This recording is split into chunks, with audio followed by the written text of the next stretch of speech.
दिल्ली के मुख्यमंत्री अरविंद केजरीवाल आज भी ईडी के सामने पेश नहीं हुए।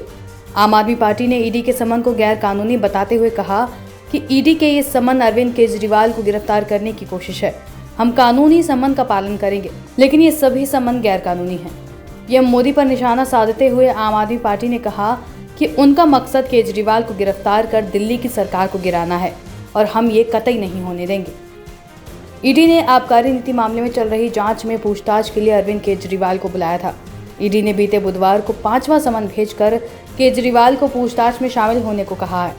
इससे पहले बीते 4 महीने में मुख्यमंत्री 4 बार समन जारी होने के बावजूद ईडी के सामने पेश नहीं हुए। अब एक बार फिर केजरीवाल ने 5वीं बार भी ईडी के सामने पेश होने से इनकार कर दिया है।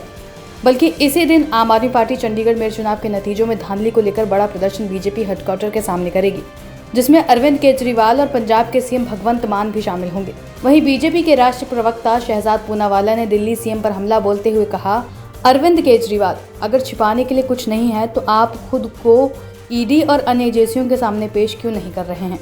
आप वही केजरीवाल हैं जिन्होंने अन्ना हजारे के संरक्षण में सबसे पहले यही कहा था, इस्तीफा होना चाहिए और फिर जांच। आज आप जांच में सहयोग करने से इनकार करते हैं।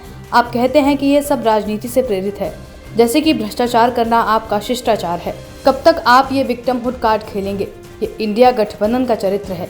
केवल एक चीज जो उन्हें बांधती है वो है कमीशन और भ्रष्टाचार, कोई मिशन या कोई विजन नहीं। वहीं बीजेपी नेता हरीश खुराना ने भी अरविंद केजरीवाल पर हमला बोला है। अगर ये सम्मन इलीगल है तो आज तक आप कोर्ट जाके इसको क्रैश क्यों नहीं कराया?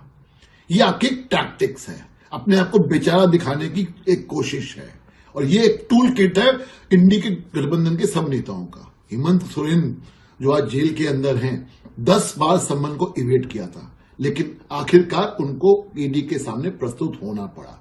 वो अलग बात है, वो सवालों के जवाब नहीं दे पाए और कानून के तहत उनको गिरफ्तार करना पड़ा। अरविंद केजरीवाल साहब, कल को अगर ईडी ने आपके साथ कोई सख्त एक्शन लिया तो फिर आप बेचारा बनने की कोशिश मत करना और ये मत कहना कि हमारे साथ वेंडेटा पॉलिटिक्स हो रही है और मोदी साहब हमें परेशान कर रहे हैं। तो कानून का सम्मान आप नहीं कर रहे हो।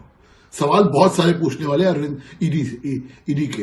अरविंद केजरीवाल साहब, आप जितना मर्जी भाग लीजिए, एक ना एक दिन आपको कानून के सामने पेश होना ही पड़ेगा। जितने मर्जी सम्मान को इवेट कर लीजिए, आपको अंततः एक ना एक दिन कानून का सम्मान करते हुए ईडी के पास जाना है। केजरीवाल आरोप लगाते रहे हैं कि फर्जी मामले में जांच एजेंसी ने आपके कई नेताओं को जेल में डाल रखा है। अब भाजपा पूछताछ के बहाने उनको भी गिरफ्तार कराना चाहती है। उसका मकसद है कि लोकसभा चुनाव प्रचार को रोकना। मुख्यमंत्री अरविंद केजरीवाल ने कहा कि उनकी सबसे बड़ी संपत्ति ईमानदारी है। झूठे आरोप व फर्जी समन भेजकर ईमानदारी पर चोट की जा रही है।